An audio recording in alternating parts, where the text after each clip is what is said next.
Hello and welcome to the Science Fiction and Fantasy Marketing Podcast, the show where we help you establish your author brand, increase the size of your audience, and sell more books. I'm Lindsay Baroker and I'm here with Jeffrey Poole and Joe Lalo. And today, today's speaking is hard. Now our guest today is Anna Hackett, who's been on the show once before back in episode 30. Last time she was talking all about science fiction romance and how to sell those books. And I've noticed since then in the last year or so that she's been just putting out more books than before, and when she publishes them, like 2 days later, she's got 100 reviews. So we invited her back to talk about putting together an ARC team, advanced review copies that you can send out, so that you too can get lots of reviews right when you launch your book. Welcome, Anna, and tell us how it's been going in the last year or so. Hi, thanks for having me back, and I'll apologise again for my croaky voice. I'm just getting over a cold, so almost there. So great to be back. I think it was just over a year ago. I think I was sitting at my kitchen table beside my toddler's high chair last time I spoke to you, so I actually have an office now, and full-time writing, which is great, not just in my spare time. So yeah, it's been a pretty wild ride the last year, and I'm still focused primarily on science fiction romance, and I am a romance writer, so everything I'm writing is romance, but also this year just launched a new series in the romantic suspense, sort of military romance genre as well, but still under my main sort of brand of action-adventure romance. So everything I've got's got that action-adventure romance feel to it, whether it's in space or on the ground. So yeah, and it's been really, really great. So found lots of readers over the last year, and like you mentioned, I set up an early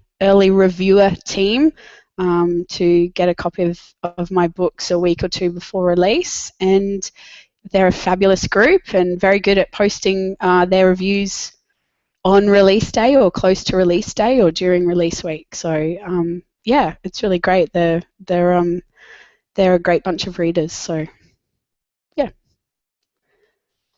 Cool. Well, we're going to ask you a little more about how other people can set up a team like that in a little bit, but we kind of wanted to, maybe have you tell us a bit about like your new series. Did you decide to most of the books I've read by you are the space adventure romance, the Phoenix Adventures. Did you decide you just wanted to do something new, or did you think the others might be more sellable, or what made you decide to kind of branch out there? I guess there are a few things. I always had the stories there, so I think I always knew it was something that I was going to try eventually, was to do something that wasn't so heavy on the science fiction. There is still a little bit of, science fiction or fantasy elements in there, tiny bit, and maybe that'll be whatever I write that ends up in there. But very much so, Phoenix Adventures that you mentioned is, I call it my treasure hunters in space series. So a lot of history, much treasure hunters now. So still that same sort of feel with the treasure hunting and adventure element, but based here. I wanted to try another sub-genre of romance, and one that wasn't quite so niche, I guess. Science fiction romance is not a huge pool of readers, but they're there, and I thought I'd try a genre that's a little bit bigger, and romantic suspense is sort of one of the bigger genres. Although my books, I think the action adventure is again a subset of that. It's not so heavy on the serial killers and the FBI and police type romantic suspenses that you do see. So this one's very much action adventure and treasure hunters here on Earth. A lot of readers have been saying it feels like a precursor to my Phoenix Adventures series, which is obviously 1,000 years down the track, or however long it is, and off in space. So and I think when I spoke to you guys last time, I just launched my other science fiction romance series, Hell Squad, which is post-apocalyptic science fiction romance. So alien invasion, and we're basically set around some survivors who are fighting back against the aliens, and that's still one of my most popular series, and still my latest release has been in that series. So that series has still got a ways to go, and yeah, the fans seem to really like that one, the readers. So yeah, so for me, having a couple of different series straddling a few different subgenres means it keeps me fresh. I do write fast, and I am writing a lot, so it's kind of fun to write something set off in space, and then come back and do something very grounded here, a lot more research intensive, obviously, for the history side of things when I'm writing about real history back here on Earth. So yeah, so helps keep me fresh as I'm, doing my writing as well. Totally understandable. I could see, as as listeners will know, I have 8 or 10 series going, I think, at any given time. Have you found, because I noticed that the Hell Squad books were really selling well, did you find that maybe stuff that's set on Earth and then has aliens is maybe easier to sell than the far future space stuff? Or I don't know, that's kind of been, when I see it, a lot of the times the ones that do really well are like somebody gets kidnapped from Earth and like our time period, as opposed to, Star Trek kind of thing in the future.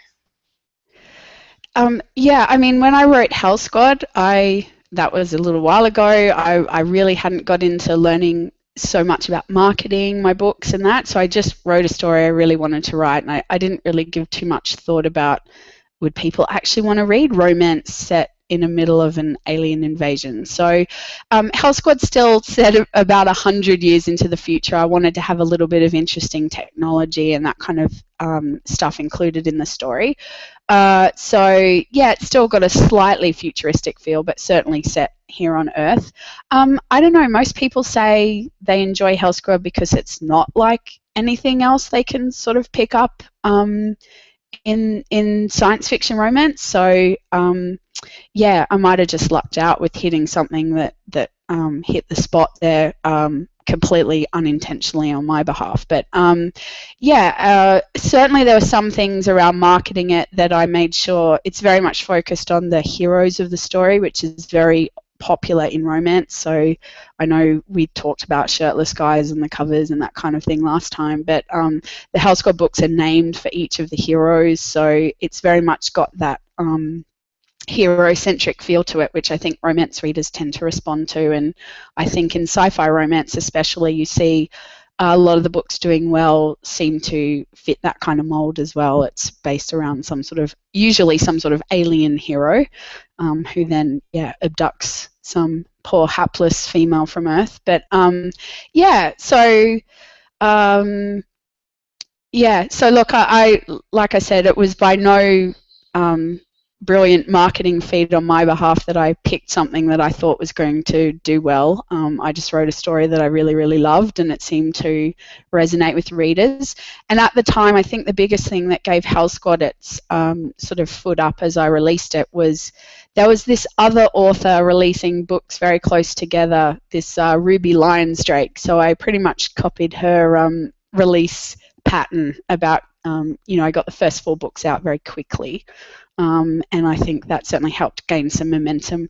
And now I put out a Hell Squad book comes out once every 2 months on average. So sometimes they get a couple, sometimes there might be a 3-month wait depending if I'm launching another series or something like that. So they're obviously a little bit shorter, so I wouldn't be able to do that if I was writing super long books, which I don't. So.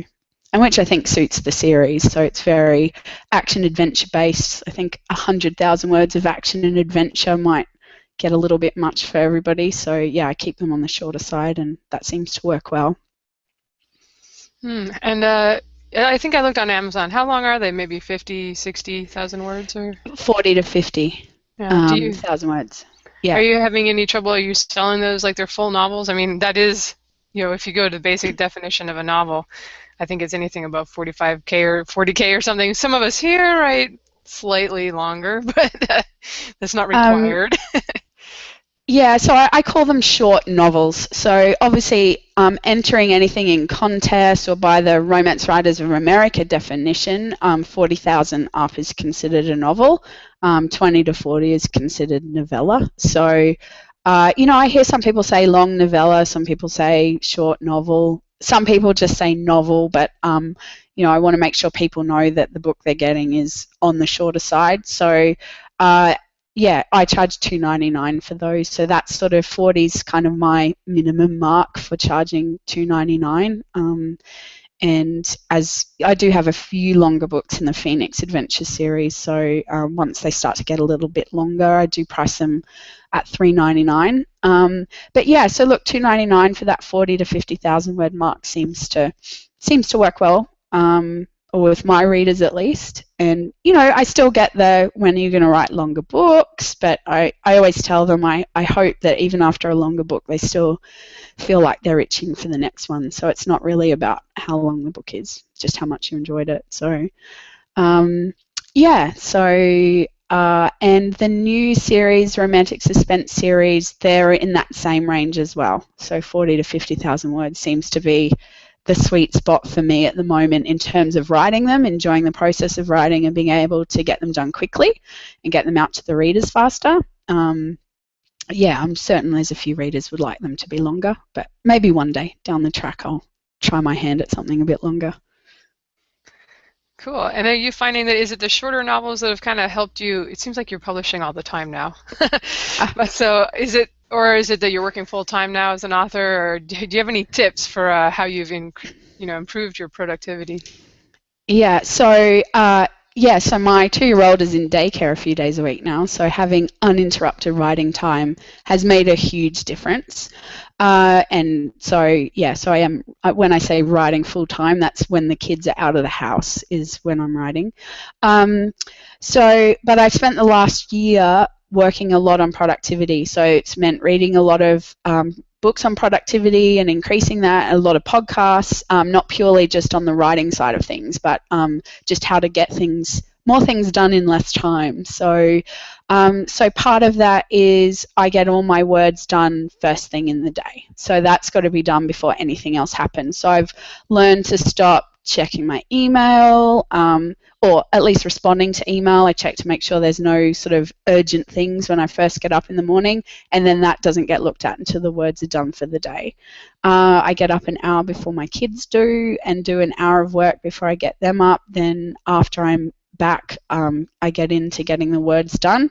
So yeah, and very much blocking out my day. So if it's writing words time, it's writing words time, and until I get to the block of time where it's work on other stuff time, I don't always stick to it, but I try my best. And yeah, that's really helped. So get that stuff done first, and then everything else sort of falls into place, I found. So yeah, and I've also started doing some dictation as well this year, so since January. So, but that's more around, wear and tear on the body and that kind of thing as well. So rather than being at the keyboard for X hours a day, I can get some dictation done, and then all my editing I still do on the keyboard. So yeah, so I don't think that's necessarily, it's probably helped me write a little bit faster, but it's more about I'm not feeling exhausted by the end of the day, and I'm still managing to get 5,000 words done or whatever my target is for that day.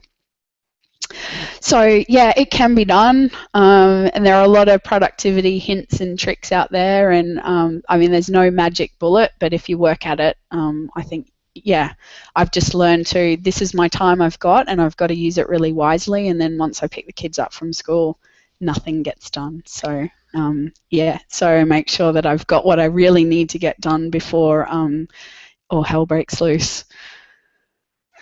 Yeah, sometimes having that deadline can really help. Like, if I have all day to work and get my words done, I'll take all day. But if something's going to happen and I need to finish in a time, like, oh, amazingly, how quick I did those however many words. I think there's a name for that. It's something law, I think, that the work will expand to fit the time that you've given it. So, and I can't remember what it is now, but yeah, so very true. So, yeah, I was going to say something else, and now it's just flitted out of my head. But yeah, so look, that's what I've been doing. I have a lot of readers say, how can you write so quickly? And they know I've got 2 small kids, and yeah, so it's really been about getting the work done earlier in the morning, which is what's that one called? Eat your frog, eat your hardest thing, or the thing that you really need to get done first thing in the morning, or that thing that you don't want to do. So try and get that done as early as possible.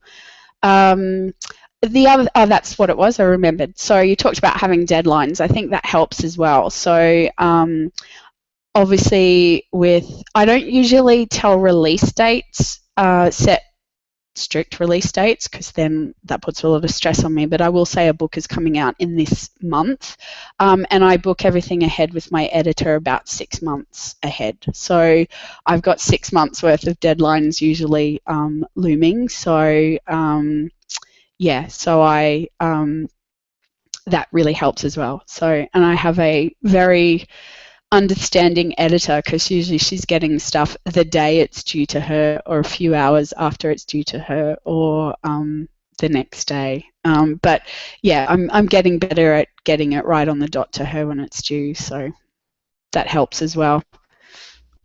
Yeah, definitely. My own editor's become pretty popular, so she's got me slotted. I'm like, just give me a spot each month for the next 6 months, but she's booking people so far out that I'm like, oh, if I miss my date, then I gotta wait till the next month. But let me hand you to the guys, and then we'll come back later and ask some marketing questions and about your review team and everything. Great. Yeah.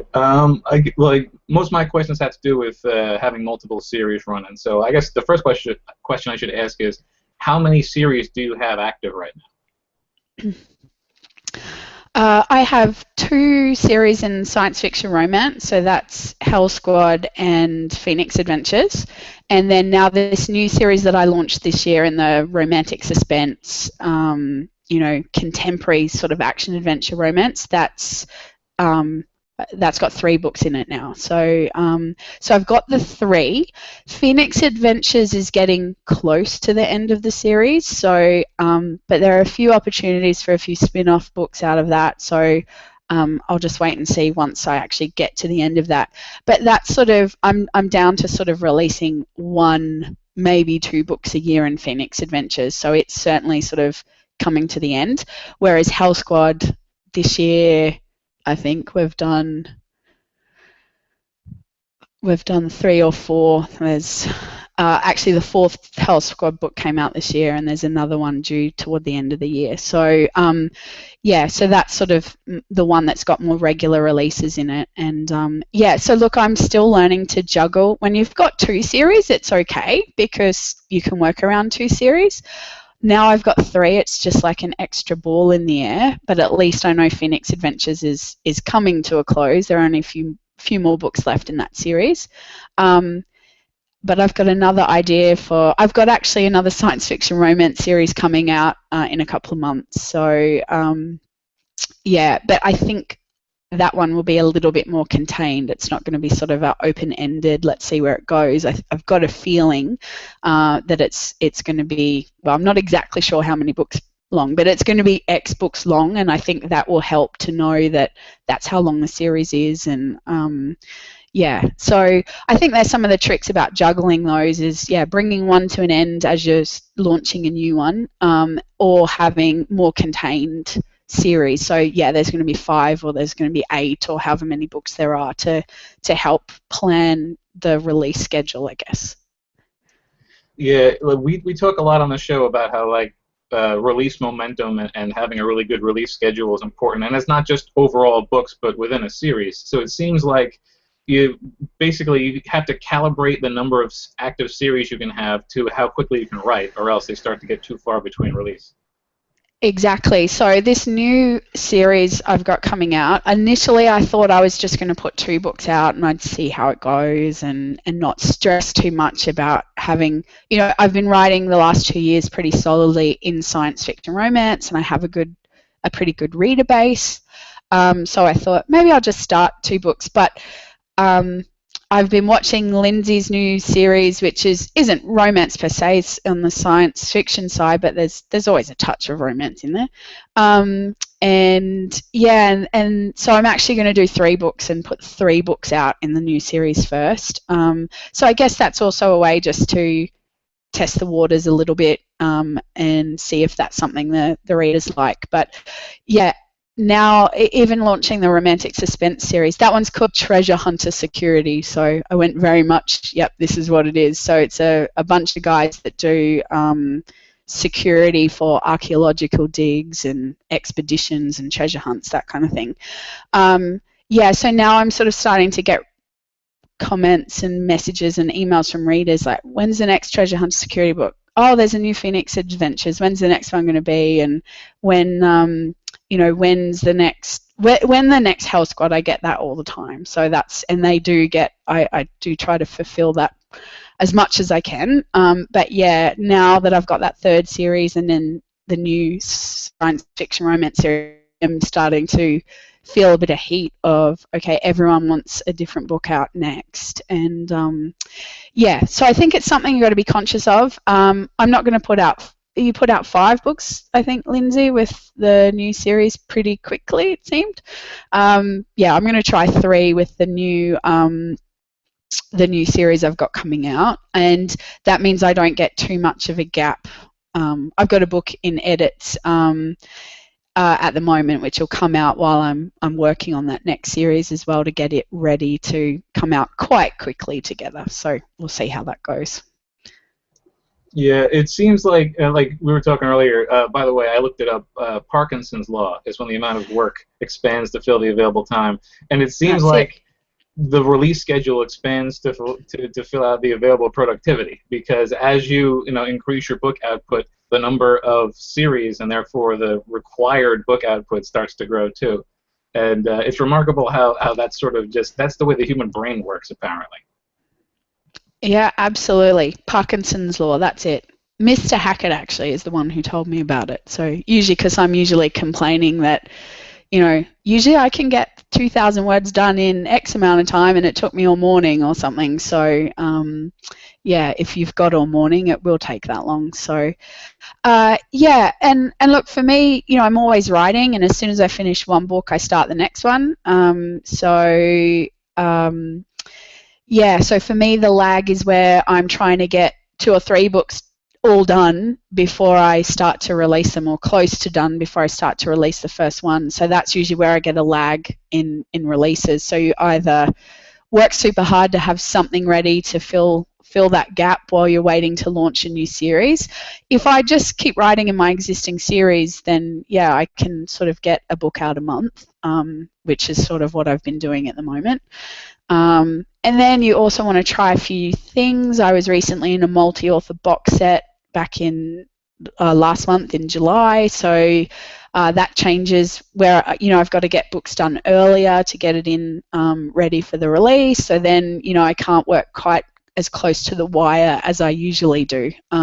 So literally, I get the book to the editor gets it back to me, I finish the edits, polish it up, it goes to my early reviewers, they get it back to me. A portion of them also typo hunters, so they sent me back all the typos they find, then I fix the typos, and then it's released. So that's why I don't put exact days on things, a release date, so I've got a little bit of wiggle room in case something goes wrong. It doesn't usually, but just in case. So if anything goes wrong, it's usually Amazon taking longer than usual to set the book live on Amazon.com. So yeah, my concern about not being able to meet my own deadlines is one of the reasons for a very long time I did not do pre-orders, and then why I started doing very long pre-orders, so that I had a long run-up to make a lot of mistakes.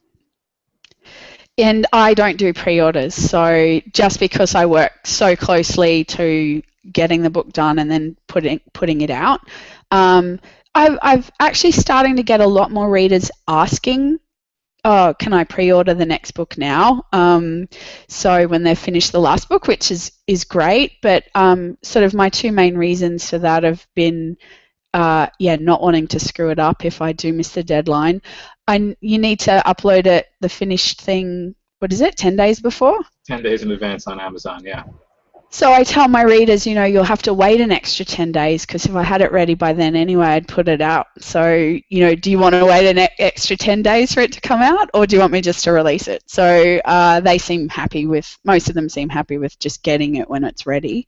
And then obviously there's some things with the algorithms about not getting that launch day pop if you've had a lot of pre-orders. So yeah, so look, I see the pros and cons of pre-orders certainly, but I just, because I sort of try and, going back to the productivity stuff, try and focus on the 80-20 rule. There's another one, that I just focus the majority of my time on the big ticket items that actually make a difference. And for me, that is writing a book and getting a new release out. And and for me, I just don't want that added extra stress of trying to organize a pre-order and making sure I'm meeting some other deadline then as well. So, if that makes sense. Oh yeah, makes perfect sense. And just one more question on the subject of productivity before I hand you off. What do you think is the best way to measure productivity? A lot of people do words per day, which is what I do, but some people prefer to do it on a weekly basis. Some people write by chapters. How would you measure productivity and also improvement in productivity? Yeah, look, I do it words per day as well. Also because I'm doing pretty much monthly releases or thereabouts. For me, I know I've got X amount of time to get the draft done, X amount of time to edit it, and then it's due to the editor.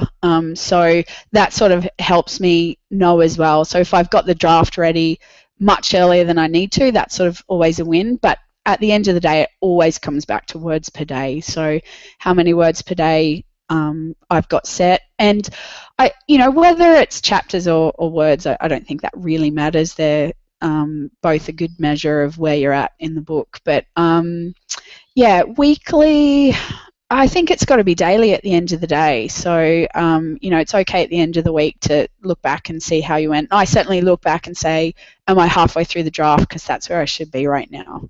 And if I'm not, I occasionally try to do an extra session on the weekends when my husband's home and he can take the boys to the park and I can squeeze out a little bit of extra writing time. But surprisingly, since I'm writing more, I actually have more free time. I know that sounds weird, but I've said, okay, on the weekends, I'll definitely always have one day off on the weekend, and one day I might just have a short writing session. So whereas before I started focusing on that, I was just trying to write all the time and not achieving as much as I do now, if that makes sense. I think if you're just sitting there, like we talked about, if you're sitting there on and off all day, you end up checking your email, posting on Facebook, formatting your book for paperback, or all these other things that you need to get done, but they're not getting the words done. And that sort of comes back to getting that stuff done during the day. The rest of it will fall into place. And you also end up with a little bit more free time. So, if you've scheduled it in and said, okay, block this out for a day off and block all this stuff out to just focus on one task, not, okay, it's writing time and that means I can post on my blog, it means I can do some formatting, it means I can email my cover artist, and it means I can write, because you will not get the words done. So it's very much blocking that time out to words are done now, and then the next block of time can be, I call it my business time, and business time is emailing, it's responding to reader emails, it's posting on Facebook, it's or working out what I'm going to post on Facebook next. It's all that other stuff that we know comes along with it all. So yeah, I still haven't developed the discipline necessary to separate the book biz from the writing biz, so hopefully that's next for me. But that's what I have for now, so I'll hand you off to Jeff for the next few questions. Thanks. Alrighty, so you mentioned that you now have released essentially 3 different series and you're getting ready to release a 4th one. So my question to you, how do you determine which series to work on next, which title? Do you split your time evenly amongst all of them, or do you have an actual game plan of what you plan on doing? I wish I could say I had some sort of awesome organized answer for this, but I don't. Part of it is based on the series themselves. So obviously Hell Squad is very much, my readers are noisier about wanting Hell Squad, so that means Hell Squad sort of gets first placement on my schedule, to make sure I'm getting those books out there. And I'm also the most, not the most involved, but those books are very easy to write. Like the book that just came out is book 10. So, you know, I know that world very well. The books practically write themselves, which is great. The other thing I do with Hell Squad, very romance type thing, is at the end of the book, there's also a very clear indicator of who's up next. So it sort of whets the appetite of the readers to know which hero and possibly heroine are coming in the next book. So I've always got a very clear direction of what's coming next with that series, if that makes sense. Phoenix's Adventures is a little bit, they're very much sort of standalone books in the same sort of world. So there's a little bit more flexibility there. And like I said, it's coming to an end, so there aren't as many books left in that series. In terms of the new series, the one that I started this year, I just sort of thought I'd get the first 3 books out and see what happened. It was a new subgenre, so I wasn't quite sure, would my readers from science fiction romance come over to it? Would the people, you know, new readers be interested in it? Because like I said, it's not a typical military romance or romantic suspense. You know, it's not the top sort of tropes that sell well, sort of the action adventure treasure hunter type of thing. Yeah, but anyway, it seems to be finding some new readers, and a good majority of my existing readers picked it up and read it. So I was really surprised, because I'd heard so many people say, you know, not all your readers will follow you over to a new subgenre, but that didn't seem to be the case, and probably the reason for that is because it's very much in my action adventure romance, whether it's space or not. It's still hitting the same notes that my readers seem to like. So yeah, so back to your original question. You know, and I'm very good. At the end of this year, I will lock in my, I've got a draft of my writing and release plan for next year, so I try and plan out the year.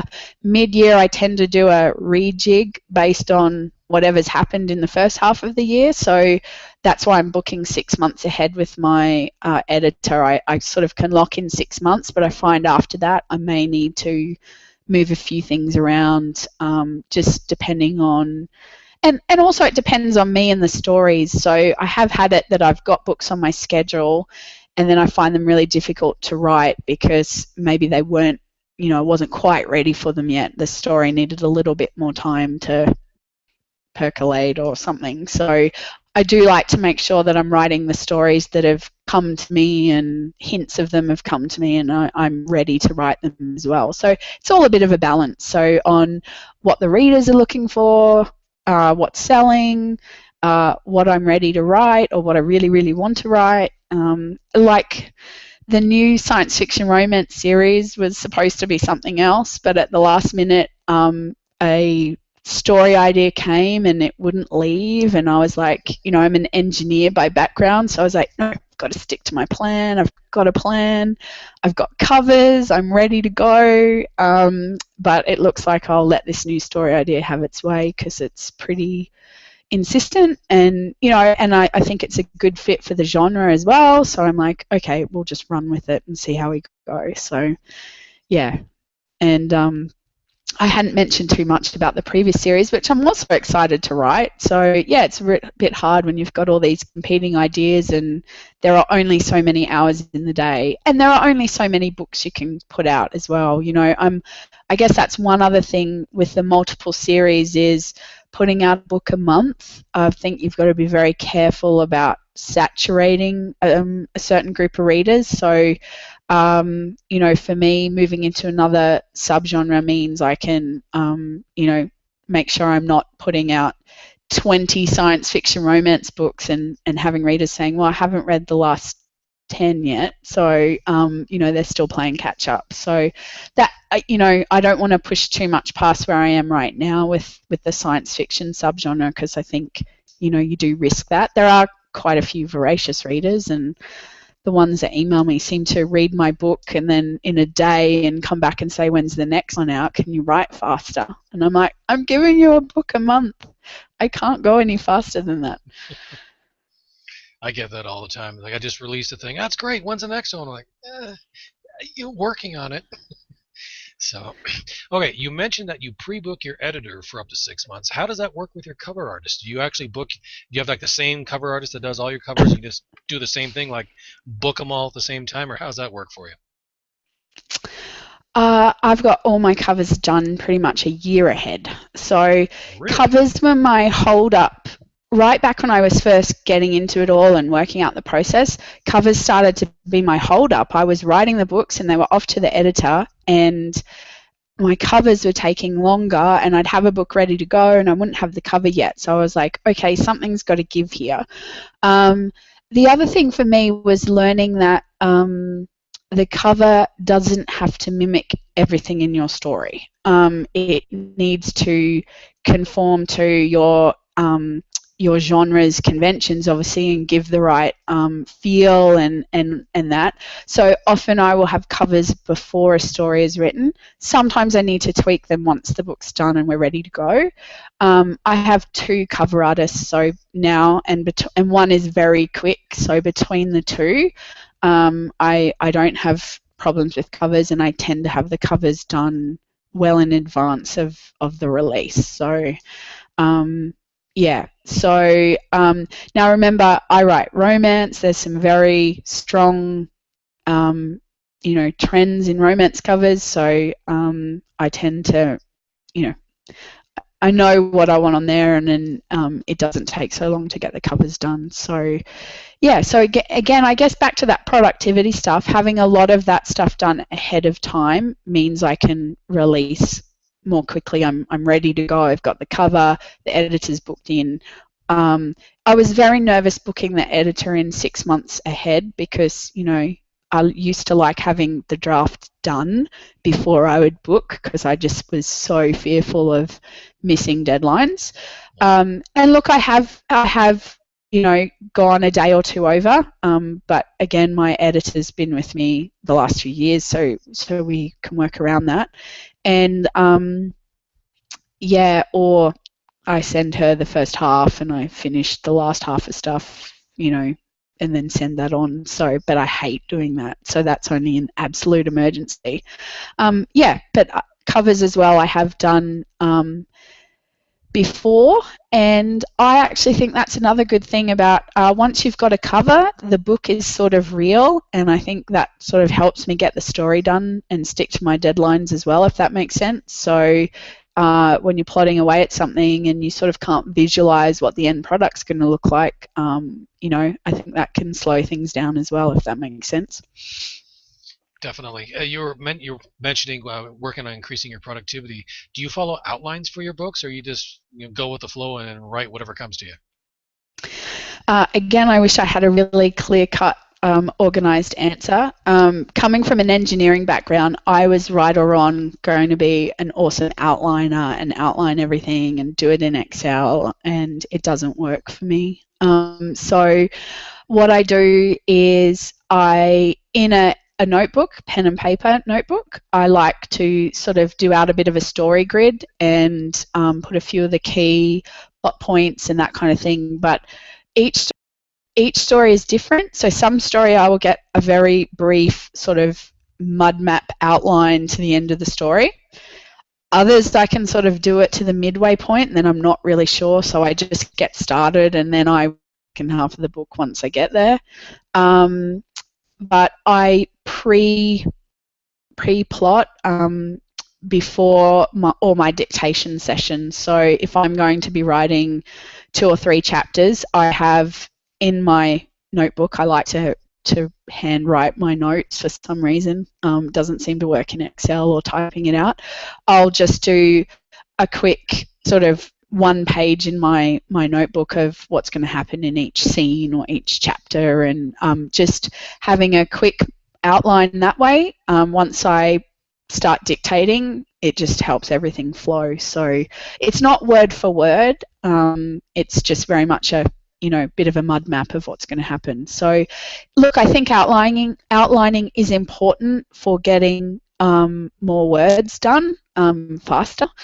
But yeah, the process, I just can't seem to get it perfectly neat and tidy. Each story seems a bit different. Each book seems a bit different. So I've just learned to let it go and go with the flow a little bit more. And yeah, but I certainly do some outlining, but I don't panic anymore if what I've written just seems terrible, because I know that it'll probably change once I get going on it. Or if there's absolutely nothing, I've got no idea how the book's going to end and I can't work it out. I trust the process now. I've got enough books behind me that I know always once I start writing, the story comes and we get to the end. So Perfect. So essentially a little bit of a hybrid meal. You do an outline, but you can deviate from the outline and not that critical. So got it. Alrighty, let me hand you over to Lindsay so she can start asking you some questions about the marketing and your review team. Yes, I teased people at the beginning of the show. I think this is not that your other information hasn't been great, but I know people are going to want to know, how is she getting 100 reviews on release day? Could you tell us a little bit about how you put your team together and just kind of what's involved there? We'll let you take a drink. yeah, It's allowed. yeah. Yeah, so beginning of last year, I didn't have the review team. So I had put a whole bunch of Phoenix Adventures books out. I just was writing them and I thought, oh, I'm just going to put them all out. And that was sort of the first step. But they all had I think one had 20 reviews, which I thought was the most amazing thing ever, and it felt like it had taken me years to get 20 reviews. And I tried a few things. I was contacting book bloggers that I knew reviewed science fiction romance, of which there aren't that many. But it's really time consuming. Like there's each blog has different rules and different ways to submit, and you've got to do it here and you've got to give X amount of time and no guarantees. And I was like, this is so inefficient, going back to wanting to be productive. And I'm like, I just didn't have the time to be submitting to all these places and jumping through a lot of hoops. And so I thought I really needed to find some readers who hopefully really liked my style of writing and what I was writing. So I had heard some other podcasts and other authors talk about setting up early reviewer teams. And it was, I think, Nick Stevenson's stuff. He talks about setting up a team. And that's when I thought, okay, I'm going to give this a whirl. So I had an invite on my autoresponders to people who joined my mailing list. So I thought the best people to target were people joining my mailing list who were excited enough about my books to be signing up for my mailing list.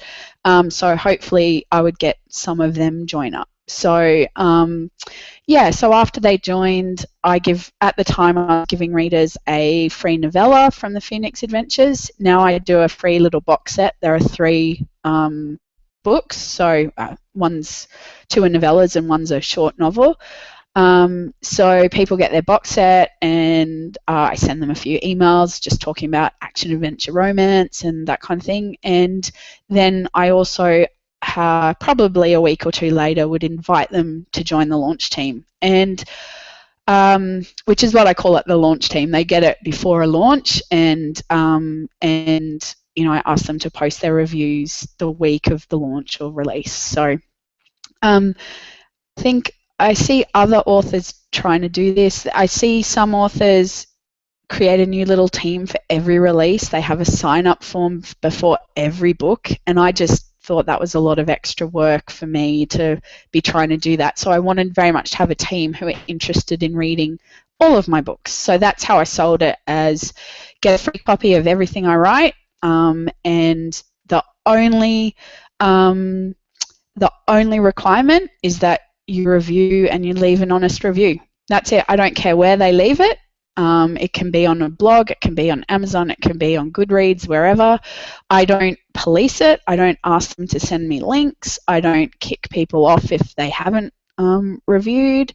I just try and keep it as simple and easy for me and for them. So so I see a lot of authors with lots of rules, and you've got to email this and do that, and you'll get kicked off and all those kind of things. So yeah, so I don't do that. I just try and keep it as simple as possible.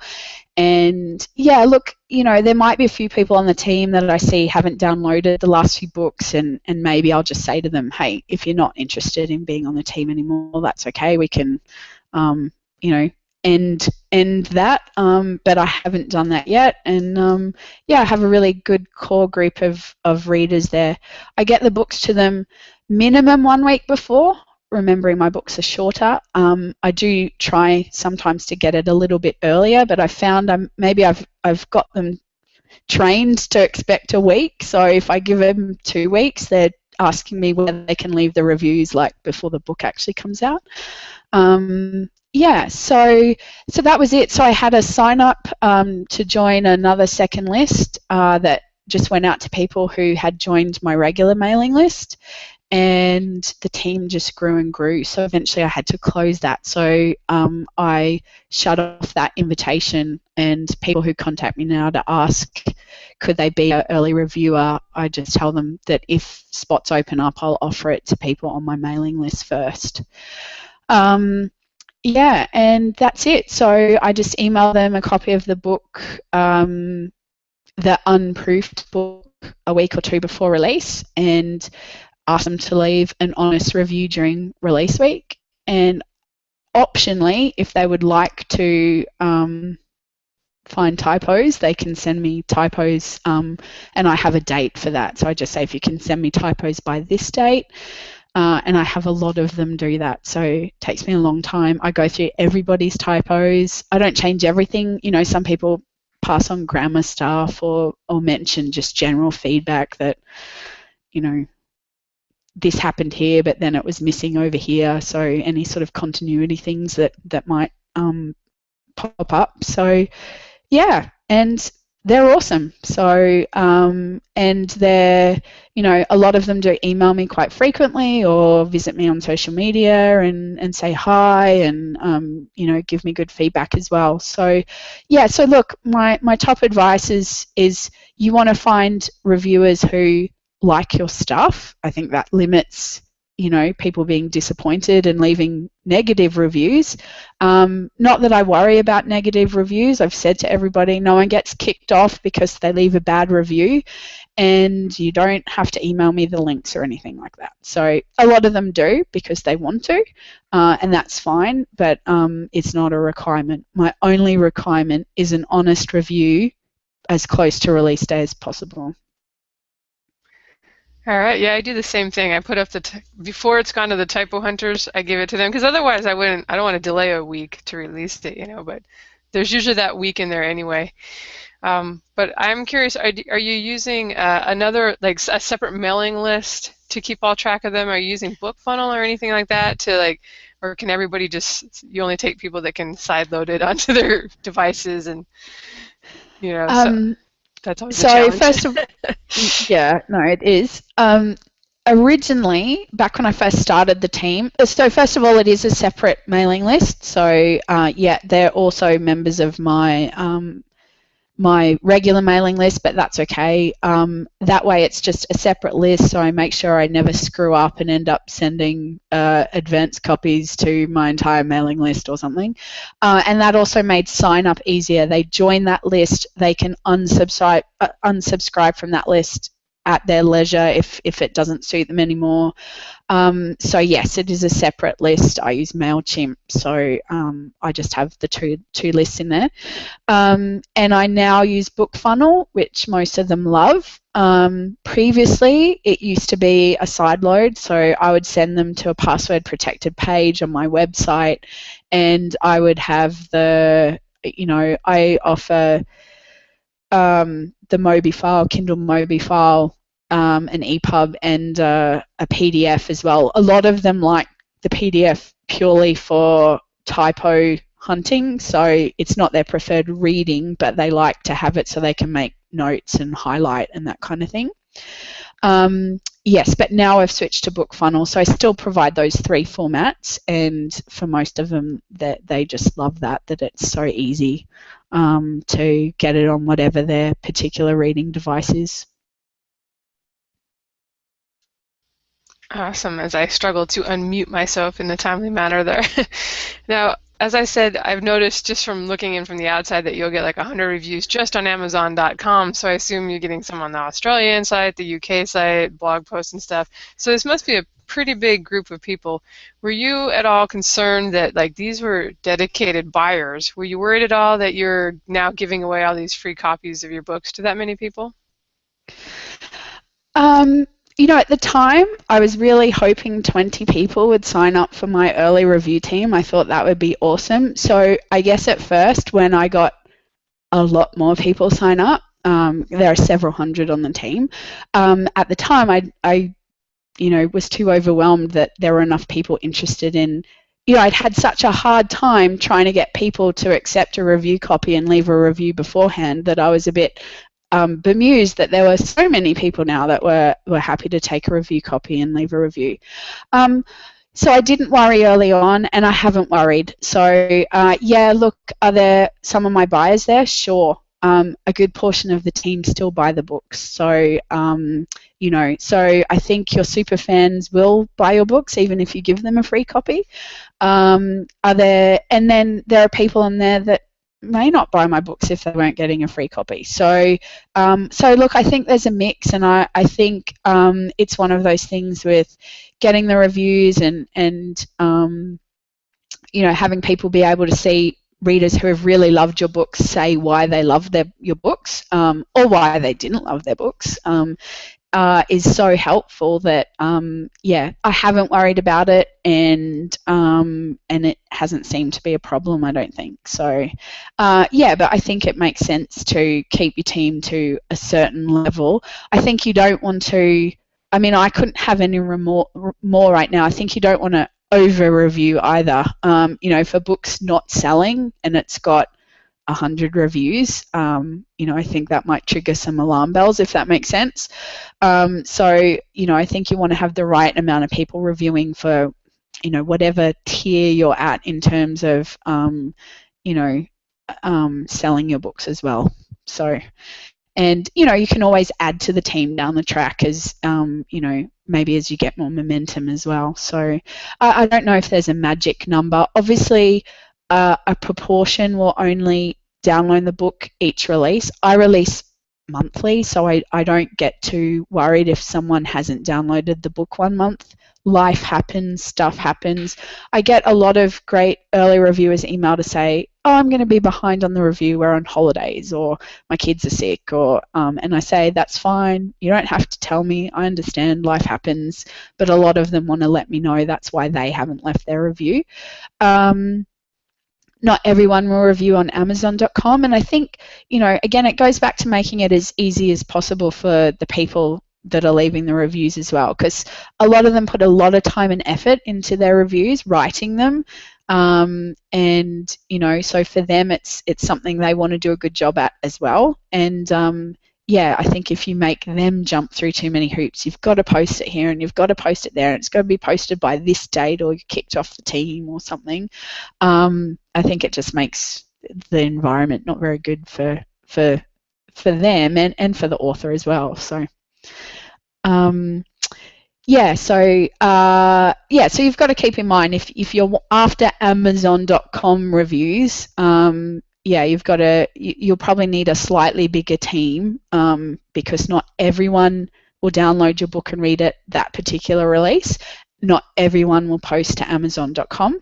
I have some people that are fabulous. They post to Amazon.com, .au, .ca, .uk, Goodreads. They'll do iBooks. They go everywhere and do it, which is amazing. But again, I don't require that. I just thank them profusely if they let me know that they are posting in multiple locations, because that's pretty cool. Yeah, definitely. And it sounds like you already had a mailing list and you were already selling books kind of when you put this team together. Do you have any advice for authors who are maybe like, oh, I've got 20 subscribers and I've only sold 50 books so far, how they could maybe start to put together a review team before they get to that higher level that they want to get to? Yeah, well, when I started my team, I had started focusing on my mailing list earlier that year, January of that year, and I think I set the team up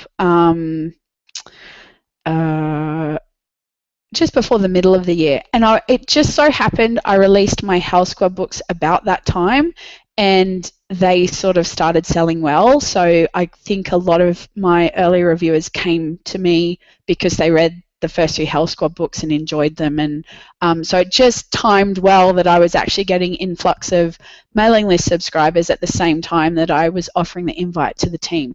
But prior to that, I had 200 people on my mailing list, and I'd had them for like 2 years. So I didn't have a big list initially, but that January, just before I started inviting people to join that early review team, I started offering a free novella for people signing up to my mailing list, and I started releasing books. So I think that November, December, I put out 2 Phoenix Adventure books and 2 Phoenix Adventure novellas, and I had Hell Squad coming, and I was offering a free Phoenix Adventure novella. So I think the first step, you've got to go back one step and focus on building your mailing list, which I know you guys have talked about on here loads of times before, and that is a really important step. So you should have that all working well, and if you can offer a free novella or something to entice people to sign up as well, I think works very well. And also be publishing books. So you don't have to be, I don't think, selling a lot, but people should be able to look and go, oh yeah, this person's got a few books in the genre, the covers look good, it looks professional, If you've got one book out and you're asking people to review, to join your review team because you're going to publish more, I don't think that's going to work. So I think for me what worked was the 2 steps I'd done beforehand was put lots of books out, which didn't have lots of reviews at the time, but they were out there and I had nice covers and I'd put them out in the same subgenre. I think that's one big mistake I see a lot of new authors doing is they throw some books out there, but this one's called it sort of urban fantasy, and this one's kind of sci-fi romance, and this one's contemporary, and the readers sort of have no idea what to expect from you, I think, at the end of the day. So, you've got to be sort of clear on your brand and the kind of books you write. So, yeah, so get some books out there and focus on building your mailing list, and then I think you'll have some success when you ask people to join an early review team. All right, excellent advice. And I'm going to pass you to Joe for some more questions. Okay. Yeah, as tends to occur, and again, it's fortunate, we're getting close to the hour, but a lot of my questions have been somewhat covered, so I'm going to truncate my section a little bit. So the first one is, what would you say is a minimum number of reviews to sort of target? I don't think there's a magic number. I think if you're new and you've got a few books out but they're not really selling, I think it all comes back to how many reviews initially would you like to see on your book, and it can't be 1,000 and it can't be 500. Sure, we'd all like to see that, but I think you've got to grow to that kind of thing in line with your sales and finding readers, because I think that goes back to Lindsay's question before. If you've got a review team of 500 people and you only sell 1 book a month, I think you're going to be possibly missing out on some sales potentially. So look, I think if you start out with when I first emailed out, I just wanted 20 people on the team, but at the time I didn't really think about you're not always going to get 100% of people even downloading the book to read it, let alone then leaving the review. So there's always going to be portions. And a lot of authors I hear talk about that sort of 10 to 20% of people will probably end up leaving a review on Amazon.com. So if you're getting, you should hopefully be getting that sort of, 70 to 80% at least downloading it, and then a portion of those people are going to leave it to Amazon.com. And look, I know Amazon.com is the most sort of visible and the most usually where the book promotion sites, if you're looking for advertising and that, are going to look. So that's sort of always the one that I sort of think of first. But like I said, I don't specify where they need to leave it. So, you know, I'm upfront and I say Amazon.com helps. That's certainly one of the most visible where most readers will read them. Goodreads is good as well. But, you know, whatever your place is, or whether you've got your own blog that you like to review on, that's all fine as well. So, yeah, so look, I think it all depends on the author and where they're at, how many books they've got out, and sort of how their sales are going. But I think if you sort of, you know, I'd certainly look at building up a team of 100 people if you could to get started and work towards that, and then see how that team's performing. And, you know, then you could look at growing it down. You know, and if you do it how I did it, growing it is as easy as switching on an email in your automation sequence. So, and then turning it off when you've got enough people who've joined up. So. Yeah, that makes sense. Makes a lot of sense. I also just have a question, just as a general marketing question. Since you have a fairly quick release, do you do a whole lot of marketing? Like, presumably you focus a lot of your marketing right around the release of the book. Yeah, I don't really do a lot of marketing. I always say I'm going to find some time to do more. I sat down to look at what gives me the most sales, and thought, okay, I'll work out what are my heavy hitters so I can focus my attention on, because, you know, I don't have a lot of time. So, and that turned out to be putting out a new book. Is what spikes my sales the most, and then everything else in the series comes up in sales. So that's sort of why I've focused on the writing so much, writing more and getting the books out faster, because at the end of the day, that helps the most. I do, you know, I do run the odd sales and promotions, but it's a little bit ad hoc. I really need to sit down and maybe think that through with a bit more planning. But for me, release is a couple of weeks before the book comes out. I reveal the cover. Most of everything revolves around my mailing list. So, you know, they're the first to see it. I'll post it on social media. I've got I know people say that reach on Facebook pages isn't good, but mine is. I think maybe because I use it and a lot, and I talk to my fans through there, and I try and post things I think they want, not what I want to post, if that makes sense. So I get quite a few good readers on there making comments, and so that's it really. I don't do anything overcomplicated. So I'll do the cover and give people a little bit of information about whatever the book is that's coming out. I do a few teasers the week before, mainly on my Facebook page. So in romance, people seem to love the teaser graphics, a few little snippets from the upcoming book. So I'm still flexing my graphic design skills. I do my own little teasers. Some are good, some are maybe not so good, but I only do that because I like it. I would have, you know, found someone else to do it for me if it was something I really, really hated. But it was just doing up little graphics was one of those things I quite liked. So, yeah, and then the book comes out and I email my list. So that's it pretty much. I run the odd sale, but I just find that I don't see enough effect from those. I see the spike and then everything's back to normal the next day, so I figure I may as well focus on writing the next book. I've never had a BookBub. I've put in a few times, but it always got knocked back. But down the track, I might you know, submit to them again some things I think they'll find more attractive. So you know, I've got permafreeze on Phoenix Adventures and Hell Squad, and Hell Squad is in KU, so Phoenix Adventures isn't. So I just haven't found the right book. You know, they don't love permafree as my, you know, my experience, so I haven't had any luck getting those in there. Treasure Hunter Security, the first book's 99 cents. I released that, and maybe I'll do a free run on that and see if I can get a BookBub on that. Science fiction romance doesn't really fit into all the advertising categories very well. Doesn't go well in science fiction always, depending on the stories and the level of romance. And then it gets lumped in paranormal romance, where everyone's looking for werewolves and vampires and that kind of thing. So, it's a hard sell anyway. And then if it's perma-free, I think that's why I haven't had any luck.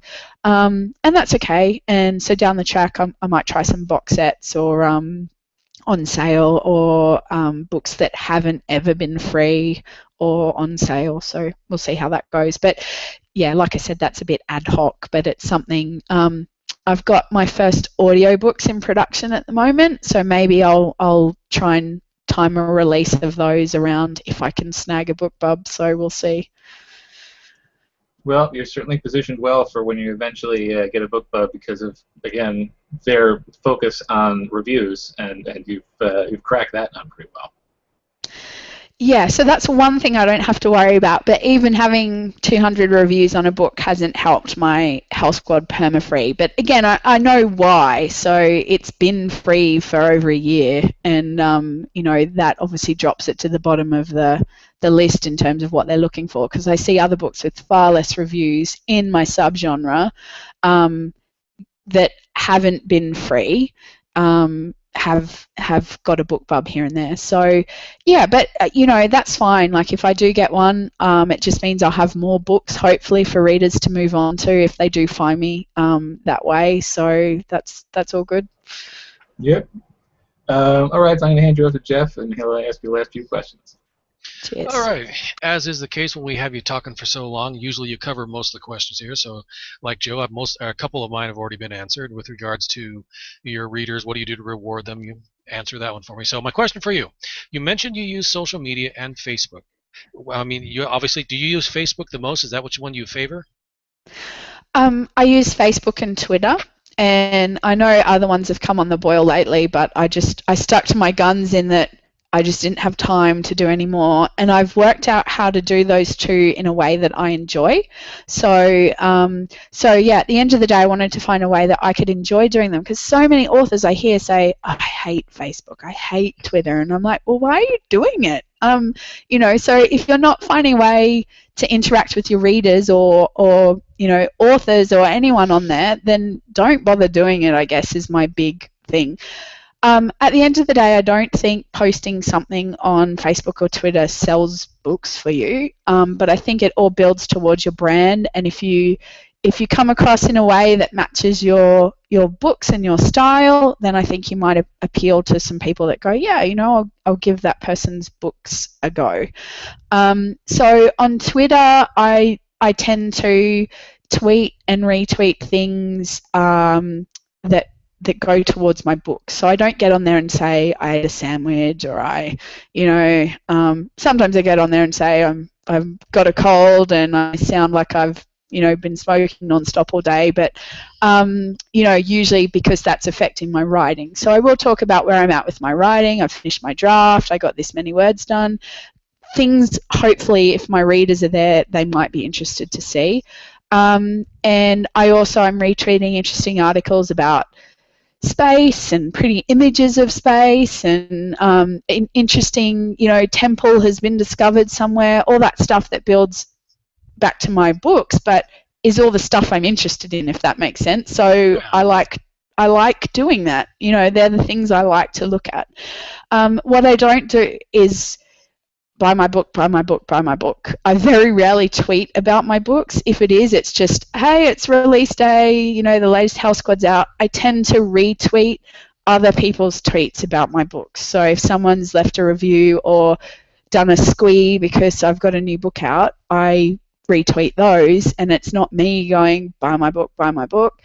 On Facebook, I try and give the readers on my Facebook page, hopefully, what I think they want to see. So I always keep an eye on what things got the most views and what things didn't, and I try and post things similar to what people like to look at.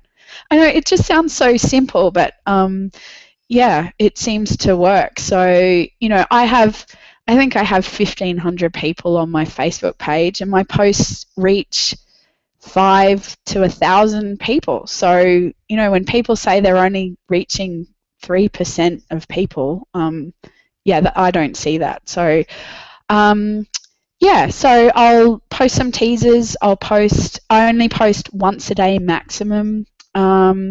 And it's mostly on my page, on my personal profile, not so much. So, sometimes I'll share, if it's some more personal things, I'll share through my profile and reshare to my page. But at the end of the day, I think it's as simple as finding what your readers actually want you to post on there and doing things you love.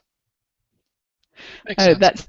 Yeah, I know, but it just sounds so simple, and I think everyone just wants to buy links to their books, and that's not how it works. So I use my blog a little bit as well. I usually blog once or twice a month, but I use that primarily for my cover reveals and any pre-release information. So if I'm going to share a chapter or stuff like that. So so I will put the cover up. I'll send it to my mailing list first, and then in the next day or two I'll also post that link to my social media, and that way all the comments end up on my blog. So I'm trying to get better at pooling everything. In the early days, I used to post covers everywhere, and you'd get like one comment in each place. And instead, now I sort of leave them all to my blog, and at least then I can interact with people a lot easier in one location, if that makes sense. So, makes perfect sense. Trying to make it as easy as possible. Yeah, for me and for the people reading it. So I'm all about making things more productive and easier. So you mentioned, Jeff, about rewarding your readers and that kind of thing. So I sort of haven't talked too much about giveaways and that kind of thing, but I do run giveaways mainly through my mailing list and sometimes on my Facebook page. But everything's random. If there's a giveaway, you can choose to enter, and it's random. Sometimes I'll just randomly pick people off my mailing list and give them a prize.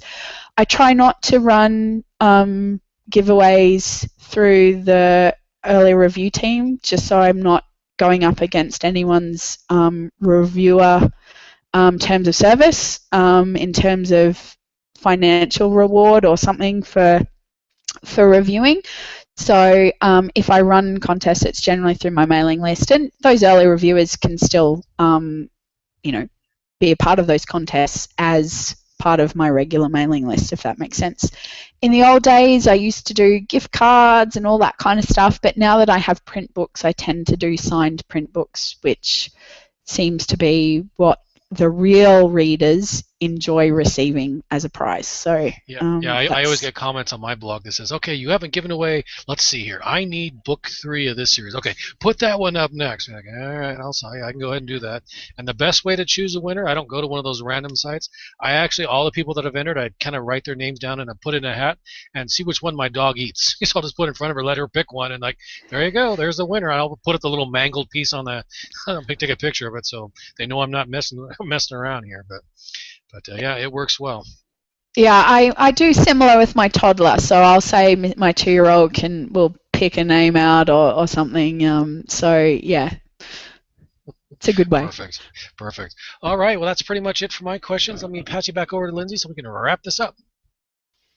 Yeah, we better let you go and get some work done since we're in the middle of your productive time there in Australia. Not on Wednesdays. So I have my 2-year-old home on Wednesdays. He's right now with friends because otherwise he would be right here pressing buttons. So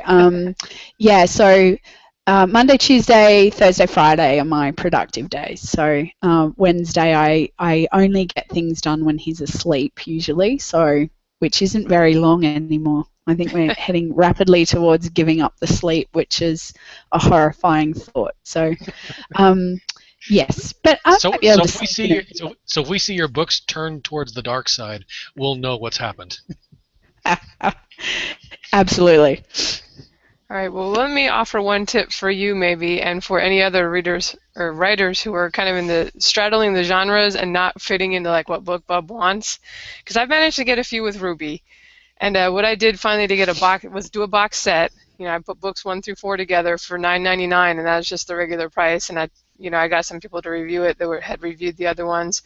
And I also did a cover for that one that was just a spaceship and a moon. It's very space opera. It's not. There's no man chest. There's no couple on the front. And I still put in the blurb. There's romance and this adult content, but I basically How were made your a note. reviews? They are lower than average. There's sex in this. Oh my gosh! But at the same time, that box set made like 5 figures that month. It got, because it's in KU, right? So it got all the page reads in addition to 70% at 99 cents, and I got more readers, because for everyone that was like, oh God, who put this sex in my space opera, there were a lot of people who went on and bought the other books. So, and you can always take down a box set if the reviews are skewing too low for you. Like that one is a 4.0 average instead of they're usually like 4 or 5. But Yeah. so just a thought out there for people. BookBub can be so powerful, especially with something like that where you're in KU and you can get crazy page reads on a box set, that it may be worth doing and just not worry about the reviews on that one, or take it down later. And just a thought. I've boxed the first 3 House Squad books together, and they're just sitting there collecting some reviews for when the time comes that I'm ready to actually do that. So I just have to think, because it's on Amazon but not in KU, because the first perma-free book is available everywhere. But anyway, I'm going to see. So like I said, I've got some House Squad audiobooks in production at the moment, so maybe around the launch of those, I might try the box set in BookBub thing, just to see if I can get some new readers. And hopefully, I've heard that audiobooks can do well if the series is selling well at the same time, obviously. House Squad always gets a little injection with each new release, but I think the early books, if they have a bit of a boost, might help boost the audiobooks as well when they come out. So and then I've got the Treasure Hunter Security series, which is romantic suspense. The cover is very on trend for that, I think. So hopefully I'll have a little bit of extra luck. It's at 99 cents, but it's never been free. So we'll see. So, I've gotten better at working out, I think what BookBub wants, but I would never sell my romance as pure science fiction. I thought you were very brave when you did that. Well, like I said, it's in the blurb. There's adult content, is romance, but it's, if you want to, it can be worth it for the BookBub, especially since you have so many books in the series. But I would say too that Ruby does skew more towards the adventure side, with the romance being less. It's definitely there, but it's less than some. And look, I think there are a few authors like that who it's getting very close to science fiction with romantic elements, and I think you can find your readers in the science fiction pool. And I've seen a few. There's another author that's here in Australia who's done quite well with her Class 5 series, Michelle Diner. So Dark Horse, and I think she's had some success with that, because I think she got a BookBub for the first one early on. But again, it's very much, it can fit into the science fiction category without people, running, screaming for the hills because there's sex in their science fiction. So it's horrible. That sex is awful. But it is great to know for our listeners. I mean, you're obviously doing really well for yourself, even without BookBub. I think some people are like, man, I can't get a BookBub, so I'm just never going to make it as an author. And that's certainly not true.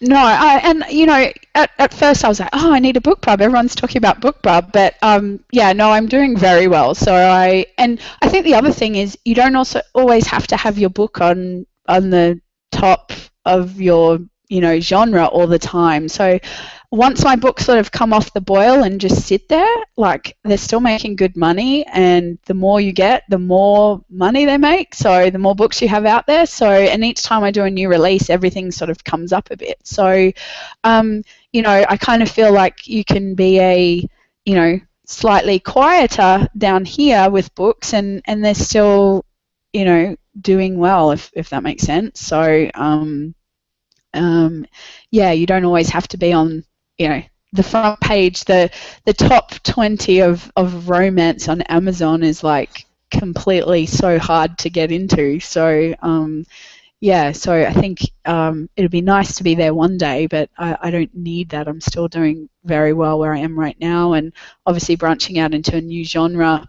The books have sold really well, even though they're not, hitting the top of that genre in terms of sales rank. So it's just a bigger genre with more readers. So yeah, so anyway, it's been an interesting experiment so far.